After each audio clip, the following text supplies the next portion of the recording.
안녕하세요. 모든 경기 종목을 다루고 있는 토서관입니다. 하루도 빠지지 않고 많은 경기들의 조합픽을 프리미엄 정보방에서 매일 공유하고 있습니다. 참여를 원하시는 분들은 영상 하단 댓글 보시면 오픈 채팅 링크 있으니 문의 주시길 바라며 구독과 좋아요 한 번씩 부탁드리겠습니다. 그럼 이번 경기 정보 시작하겠습니다. 파나마, 자메이카 축구와 관련하여서 파나마 팀에 있어서는 코스타리카 원정에서 패배를 하면서 선두권과 거리에 있어서 벌어지게 되었습니다. 자메이카는 멕시코에 역전패하며 6위를 벗어나지 못했습니다. 파나마는 코스타리카 원정에서 승점을 따내지 못하였고 90분 내내 경기와 관련하여서 주도권을 분명하게 잡게 되었지만 원정에서의 경기에서 결정적인 결정력을 터뜨리지 못했습니다.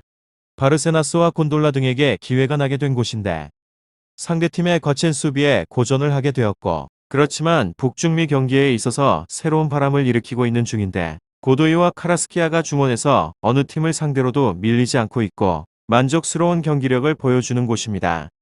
다음으로 자케이카는 홈에서의 경기에서 멕시코를 패배 직전까지 몰고 가게 된 곳인데 원하는 결과를 얻지 못했습니다. 선발 센터백으로 나서게 되었던 로우가 다이렉트 퇴장을 당하게 되었는데 그 후에 생기게 된 수적 열세에도 선제골을 기록을 하였는데 상대방의 후반전에서 공세를 버티지 못했습니다. 그로 인해서 중상위권과 차이가 벌어져 버린 곳인데 이 경기에 있어서는 공격적인 모습으로 인해서 승점 3점을 노리는 경기 운영을 해야 하는 곳입니다.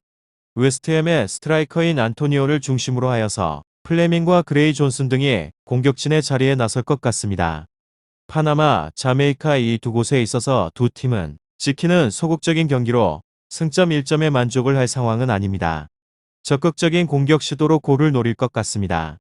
결과에 있어서는 파나마의 승리를 보고 있는데 홈에서의 경기에서 이번 최종 예선에서의 승점을 착실하게 따내고 있는 곳입니다. 무엇보다 가장 중요한 점은 자메이카는 발빠른 측면에서의 자원들이 돌파로 인해서 기회를 만드는 팀으로 보여지는데 파나마의 중원을 넘어서기 어렵기도 합니다. 고도이가 중원을 장악하면서 팀에게 주도권을 제공할 수 있기도 하고 경기의 분위기를 가져올 파나마가 승리를 하고 다시 선두권 추격에 나설 것 같기도 합니다. 다음으로 파나마, 피파 랭킹 63위로 승점을 벌렸어야 하였는데 하필이면 바로 밑순위에 자리하고 있는 코스타리카에게 발목을 잡혀버린 곳입니다. 순위에 있어서는 유지를 하고 있기는 하지만 승점 차이가 2점으로 좁혀져 버린 상황에서 홈 경기 어드밴티지는 있는데 자케이카가 멕시코전에서 보여준 경기력을 생각하게 되면 마음을 놓아서는 안 됩니다.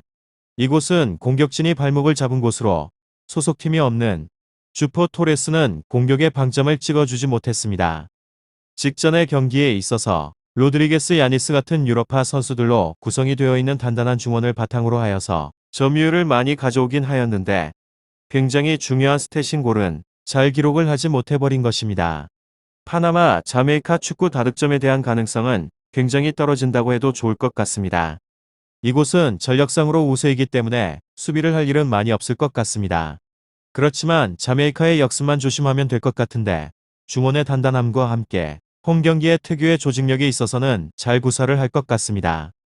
커밍스도 소속되어 있는 팀이 없음에도 불구하고 괜찮은 모습을 보여주고 있는 곳입니다. 중원과 수비의 힘으로 인해서 1실점 아래로 실점을 억제를 할 수 있을 것 같습니다. 결장자는 따로 없는 곳입니다.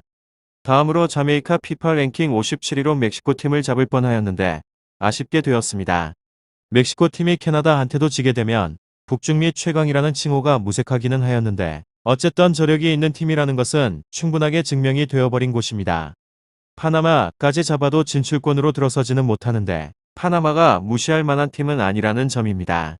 안토니오의 저돌적인 돌파로 인해서 역습의 상황에서 강점을 보이기도 하며 퇴장자가 나왔음에도 불구하고 가장 먼저 득점을 기록을 한 것은 애초에 선수비 후역습 성향의 팀이기 때문에 짜온 경기 플랜에는 큰 지장이 없었기 때문일 것 같습니다. 원정의 경기에서는 조금 더 공격적인 모습을 보이는 곳인데 파나마의 중원과 수비에 있어서는 큰 벽으로 보여집니다. 득점 가능성은 떨어집니다.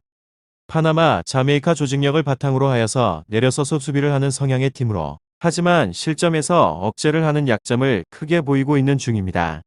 멕시코를 상대로 하여서 몰아붙이기는 하였지만 결국에는 수적 열세로 인한 실점을 허용을 하였는데 원정에서 공격적으로 모습이 두드러지는 만큼 수비에 대한 불안도 두드러지게 나타나는 편입니다. 원정에서 무실점을 거두게 될 확률이 홈에서보다 8% 낮고 상대방의 결정력이 좋지 않아서 대량으로 실점을 거두지는 않을 것 같습니다. 하지만 실점에 대한 확률은 있다고 보는 것이 좋습니다. 마지막으로 파나마, 최근 흐름이 심상치 않은 곳으로 최근 이번에 경기 연속으로 역전에 성공하면서 2연승을 물론이고 직전의 경기에서 패배를 하였는데 팀 에너지 레벨이 다소 올라있는 상황에서 자메이카를 상대로 승리를 노리는 곳입니다. 윌선의 힘이 준수하기도 하며 기복이 심하긴 하지만 특히나 온두라스, 엘살바도르 같은 팀같이 전력이 떨어지는 팀들을 상대로 하여서 멀티로 득점 이상을 기록을 하였을 만큼 몰아치는 힘이 충분합니다.